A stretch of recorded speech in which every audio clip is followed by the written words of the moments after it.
राष्ट्रवादी काँग्रेस पक्ष म्हणजे घड्याळ आणि तुतारी हे एकत्रपणे निवडणुकीला सामोरं जातात। त्याच्यामुळं हा परिवार पुन्हा एकत्र येण्याचं काम होतं।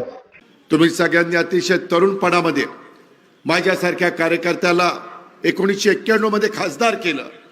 त्यावेळेस पी.व्ही. नरसिंहराव 5 वर्षाच्या करता पंतप्रधान होते। तसं बघितलं तर या शहराचा माझा जास्त संबंध आला नाही। मी बारामतीमध्ये काम करत होते का शेतकऱ्याच्या पोटी जन्मालेला कार्यकर्ता या नात्याने मी तिथं काम करत होतो। परंतु काहीतरी समाजाच्या करता केलं पाहिजे। आदरणीय पवार साहेबांनी एक स्वतःचे वेगळ्या प्रकारचा नावलौकिक राज्यामध्ये देशामध्ये निर्माण केलेला होता आणि त्या कुटुंबामध्ये जन्माला आलेला मी कार्यकर्ता नाही। साधारण पिंपरी चिंचवडमध्ये उमेदवारी लढवत असताना त्यामध्ये राष्ट्रवादी काँग्रेस पक्ष म्हणजे घड्याळ आणि तुतारी हे एकत्रपणे निवडणुकीला सामोरं जात आहे। त्याच्यामुळं हा परिवार पुन्हा एकत्र येण्याचं काम होत आहे। बऱ्याच जणांच्या मनामध्ये तशा पद्धतीनं होतं। शेवटी मित्रांनो, आपण अनेक जण शेतकरी आहोत। शेतकरी तुमची माझी जात आहे।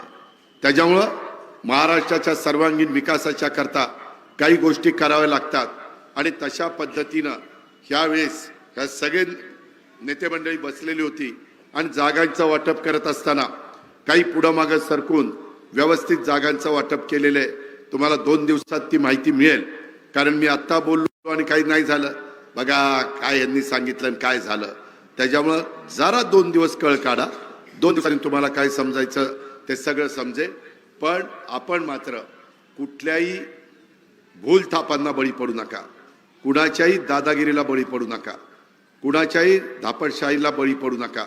माझं आपल्याला सगळ्यांना सांगणं आहे, आपल्याला अजूनही एक इंडस्ट्री जी तुमच्या पुणे जिल्ह्यामध्ये त्या इंडस्ट्रीला बळकटी आणण्याच्या करता एक चांगल्या प्रकारचं उद्योग मोठ्या प्रमाणावर येण्याच्या करता जे वातावरण तयार करायचं असतं, कामगार आणि उद्योजक यांच्यामध्ये समन्वय जो साधायचा असतो ते साधण्याचं काम हे आपण करतोय। उद्याच्या काळामध्ये 5 वर्षाकरता माझ्या ह्या सगळ्या परिसराचं प्रतिनिधित्व तळवडे आणि बाकीच्या भागाचं करत असताना, प्रभाग क्रमांक 12चं करत असताना हे कधी तुम्हाला कमीपणा येईल अशा पद्धतीचं कुठलंही काम हे माझे 4ही सहकारी करणार नाही।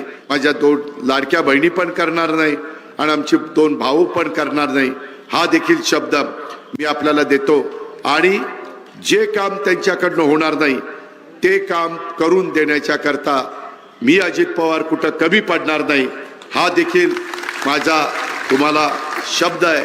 हा अजित पवारचा वादा आहे, ह्या दादाचा वादा आहे। अशा पद्धतीनं आपण सगळ्यांनी लक्षामध्ये घ्या आणि आज जी सुरुवात झालेली आहे, हा आपली राष्ट्रवादी काँग्रेस पक्षाची घोडदौड कुठल्याही परिस्थितीत ह्यावेळेस पिंपरी चिंचवड महानगरपालिका ही राष्ट्रवादी काँग्रेस पक्षाच्या ताब्यामध्ये आणायचीच अशा पद्धतीचा संकल्प घेऊन आपण सगळेजण कामाला लागूया, हीच आग्रहाची नम्रतेची कळकळीची विनंती करतो आणि आपल्या सगळ्यांची रजा घेतो।